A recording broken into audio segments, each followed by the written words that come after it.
Hey, this is Chad Jones. I'm bringing a medical malpractice lawsuit against a general surgeon here in Fort Smith, Arkansas, and also a civil rights action lawsuit. And, and you're like, why? Why civil rights? This guy's white, right? I mean, that's that's what I would immediately think. And look, you're going to really think this is funny here at the end.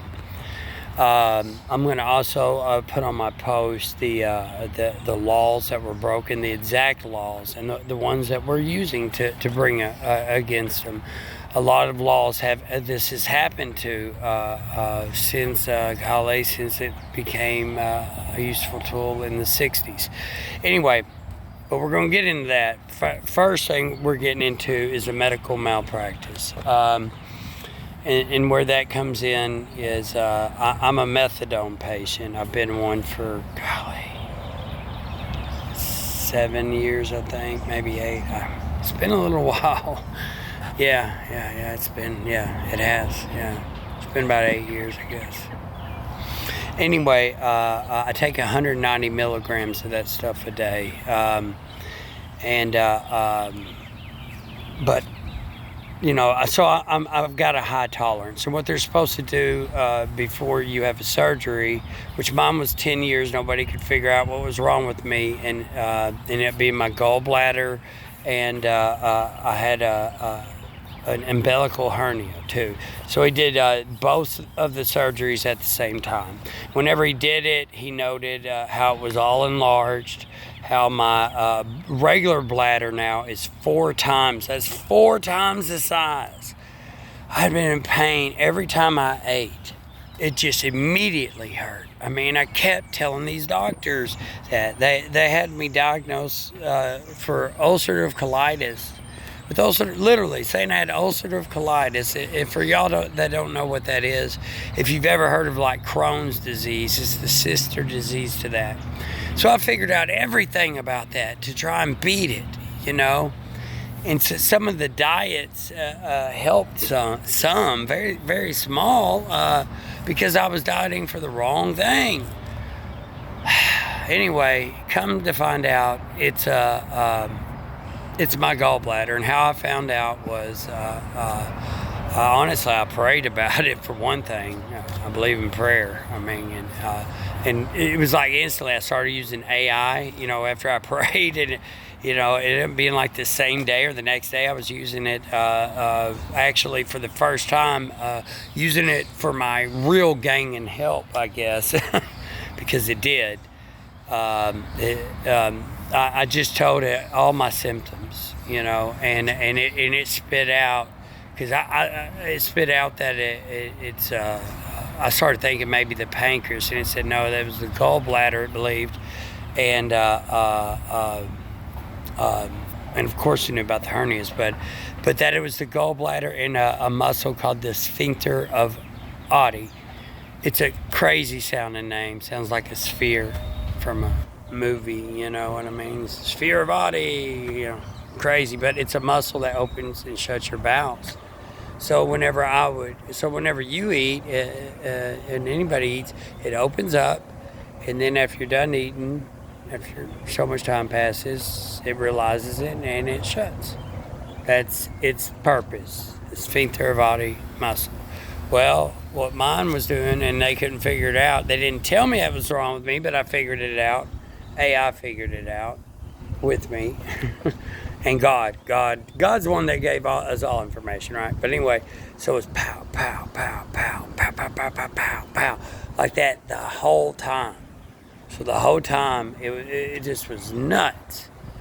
And so you just imagine every time you eat, it's closing and opening. I would hurt from the time I ate all the way till it finally left my body. And I got to where I would just eat once a day, or once a little, or a few little meals throughout the day, but not much, and it'd just be meat. And the only thing I can eat now is baked chicken and water for the most part. That's the only thing that doesn't hurt. But if I drink flavored water, sometimes it even set off this thing. But I'm taking a drug called delcyclamine, which is supposed to help. Okay, guys, I know we're like 5 minutes in this video. But yeah, anyway, I had hurt my back, ended up on pain pills, ended up highly addicted back in the days, back in my late 20s. No, I mean, I had taken hydrocodone stuff, a few times in my life, but not, I was never addicted or anything like that until I was in my 30s. And then I became hopelessly addicted to Percocets, oxycodone, and hydrocodone. I mean, I used it to go to work. I wouldn't hurt, and I would have energy, and I wasn't doing no weird drugs like meth or cocaine or anything like that. So I thought it would be okay, and it wasn't. It wasn't okay to do that. But back then they were cheap. Man, honestly, I know it sounds stupid. You're gonna think, how in the world did you not know that they were addicting? I did not know hydrocodone was addicting back then. This was in the early 2000s. I honestly, I didn't. I was not an expert on pain pills. But yeah, I ended up addicted. That's how I ended up knowing that you become addicted to it after so long of taking them every day. But yeah, they helped me make a lot of money, and that's the way I looked at it. So it didn't even matter when it went up to $5 a pill. I was making money, working, making money. I do construction and stuff. But now I'm back on in my hot shot business, which is driving a hot shot, which I'm starting right back up again. We had to shut it down for a little bit, but we're going to be back in business. And anyway, it's driving all across the United States, delivering stuff. Kind of like a big truck driver, but under 26,000 pounds, everything. But yeah, anyway, so this doctor decided that right before I go into surgery, he tells my wife that my wife brings up, hey, he's on methadone, a high tolerance of it. So after the surgery, what are you going to do? You're going to have to give him something strong to help him. And he goes, he started thinking, and he knew, I'm going to have 2 surgeries. And I've been in pain for 10 years. Nobody's been able to figure it out. I was inflamed everywhere. He knew that. And he goes, and he knew that I'd been waiting 10 years, and I finally found a doctor that would do the surgery. And he tells me, I'm not going to give you any pain medicine when you come out. And he tried to explain to me that my methadone dose would work as pain medicine. That's just not true. For one thing, if you take the same dose of methadone every day, it doesn't even help as a painkiller. It just doesn't. It's not a very good long-acting. It's not even prescribed really for pain. It's prescribed with people that have that are taking pain medicine every day, and then they normally, like short-acting ones, and they normally take a methadone pill here and there to keep them kind of at a steady base where they're not real up or down. It's to keep them from, really going up and down, withdrawing and not, really. Okay, so that's how it works. The drug is made for withdrawals. That's it. It's legal for me to drive, all of it. Okay? So what I'm saying is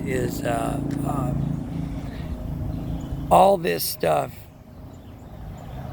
that I can do on this medication, okay? You cannot drive on hydrocodone, Percocets, and all that. It's not legal for you to drive anyway. If they find out you're driving on them, you can end up getting a DWI. So, but methadone, no, not if you're prescribed it and after your baseline dose, after it's steadied out. Anyway, this doctor knows all this. He turns around, tells me that, and I'm like, God, I needed the surgery, so I said, yeah. When I came out of surgery, let me tell you something, I was in more pain. I've had all kinds of pains, but, you come out of surgery, oh, God, it was so much pain in my gut. clenched, scream. Well, I say scream. I was just, oh God, help me. You know what I mean? Praying to God to help me. Pain. I think they gave me 1 dose of pain medicine in the doctor's place, at Bradford surgery, but that was it. And then, man, I don't know if they did, honestly, because I don't remember getting any relief. There was not relief. I woke up, I was in pain. I stayed in pain. And apparently, whenever I turned over and told my wife that I said, if I hold my gut up, I was making kind of a joke. I told her kind of like if I grabbed my hand and I kind of pushed against my gut like this, it's not so bad, And I was making a joke to my wife because I have kind of a morbid sense of humor, okay? Anyway, he turns around and, or the nurse turns around. Her name's Nikki, I can tell you that. But she turns around and doesn't give me the shot. She said, I heard you tell your wife, they're the ones walking me out while my wife was getting the car. And they're taking me downstairs, wheeling me out in a wheelchair. And she goes, I said, ma'am, I'm in so much pain. Why didn't y'all give me anything at least before I left? I said, y'all are sending me out like this. And she goes, yeah, well, you said you were fine back there. I said, no, I didn't. I never said I was fine. She goes, well, I didn't give you that medicine. I said, well, he told you to give it to me. She goes, yeah, but you said you're fine. I said, no, I didn't. She goes, yeah, I heard you tell your wife you're fine. I said, no. I said, if I leaned over a certain way. She goes, oh, well, you'll be all right. And she started laughing. Anyway, I said, take me to the emergency room. So as she's taking me to the emergency room and we're going down there, I finally said, oh, hell no, they're going to screw me over too. They're just going to go to that same surgeon. And so I decided to leave. Come that night, my wife said, well, you should be able to eat anything, you know what I mean? I was hurting so bad. Anyway, I decided I should have looked it up first, to eat a Reese's cup. I ate about a little over half of a Reese's Oreo. I'd never seen them before, so I thought, oh, man, if I'm going to break, that's the one. Anyway, I ate about almost a whole one, I guess. It wasn't quite a whole one. It was over half, but not quite a whole one. Before it stopped me in my tracks, it was, oh, my God, the bowel juices. I could literally feel that stuff going on, just tearing me up. Well, I turned around and I said, oh, my God, I need to go to the hospital. But anyway, my wife was going to bed, and I didn't want to mess with her at night, so I said, well, we'll just go in the morning. And I was taking everything for heartburn, everything for whatever I could find to help, which wasn't much. Drinking a lot of cold stuff I was trying to do to just at least help a little. It was bad. Anyway, a lot of pain, tons of pain. And then I ended up, I was constipated 2 days before surgery. So I was like 3.5 days now without using a bathroom. So I bought a bottle of Magnum Citrate. I drank it. And then I was in 10 times worse pain than I was in. And I was like that for about 15, 16 hours. I ended up at Baptist hospital after that. And they helped me get my stomach. They tried to help me. I'm not naming the hospital that messed up yet. But the one that helped me was Baptist. At least they tried to help me, they tried to get my stomach steady, and but they were only giving me morphine, 4 or 8 milligrams. And I told him, man, and the doctor was like, I don't know what to do because the surgeon, he didn't do it, so I don't want to mess up what the surgeon didn't do. He said we can end up in trouble, so they were scared to do much, So anyway, he was just trying to give me something. I guess he thought maybe, I don't know what he thought. It was in my head. I don't know. Like if I heard it would help. I don't know. It didn't help. Anyway, so I left that hospital, and literally, guys, it's 2.5 weeks of just staying curled up on a recliner in pain. Just in pain, man.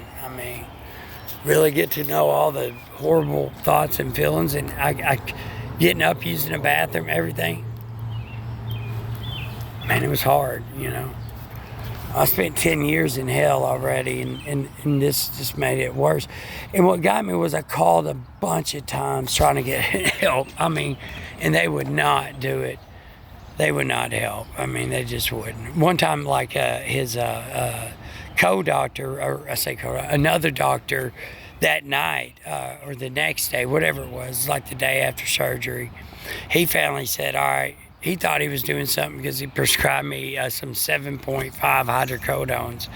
Here's the deal. If you're at 190 milligrams of methadone, they have to meet your baseline. They've got to, normally, if you know the surgery's coming up ahead, which they knew a month ahead, they should have been coordinating with my methadone clinic. My methadone clinic said, well, they'll call and coordinate with us. Don't worry about it, Chad. Well, that never happened. They never did it. I thought they did it. No, whenever I go into there, I mean, I knew that they didn't drop my dose any, so I just figured that they would meet me at my baseline and then just go from there, which means to you got to like increase over and above, or it's got to be a different kind of drug, a harder drug than it. And they know which ones to use. I mean, I don't honestly, but I mean, I've looked up certain drugs that would help that they prescribe, which a lot of it's just oxycodone in high doses. Like they have oxycodone 120 milligram pills, so they would probably give me 2 of them and tell me don't even, you know what I mean, take your methadone that day. Or they might make me take my methadone and take 120 milligrams of that on top of it a day. Who knows? But you can't give me a 7.5 milligrams 3 times a day and think it's going to help. It would help the average Joe, but it's not going to help somebody like me that's been on methadone for around 8 years in high doses of it. Guys, look, it's called a civil rights. The government put out a long time ago, back in like the 60s and 70s, that they can't break your civil rights. That means that if you're taking methadone, they can't not give you pain medicine because you're on methadone. It's kind of like saying, because guys, like my methadone clinic kept trying to get a hold of them to tell them that my pain receptors are wide open. I can feel everything just like everybody else. Guys, it was like having 5 puncture wounds in my gut. Just imagine somebody stabbing you that damn deep in your gut, twisting that damn thing around, and then take it out, throw a few stitches here and there, and tell you you'll be all right. Dude, that surgery, for one thing, I don't know why, but it takes 6 hours to do. So don't be thinking it's a small little surgery. It's a laparoscopic surgery where they use a robot to go in and use these arms. You know, but they get 5 big holes, and they did like a big one in my where my hernia was. They did one there, you know what I mean, to rip up and, you know, to get in there. And they had other puncture wounds here, and here. I mean, it's all around here. I'll show you one day. But anyway, I don't feel like lifting up my shirt right now. It looks ugly, you know. But yeah, guys, they screwed me up, and they don't give a shit. I met with them on this last Thursday. Yeah, this last Thursday, and he met me. Well, I met his nurse practitioner, and I told her enough stuff. She was so concerned. Me and my wife were there. She went and got him, and when he came in there, of course, I was pissed. And I was talking to him, and I said a cuss word. A cuss word came out of my mouth, and he was like, "What do you want your kids to leave? Your kid to leave?" He's trying to get her and him to leave so he could say his bullshit and no witnesses except for his own. So I thought that might be what he was doing. So I said, "No, they can stay."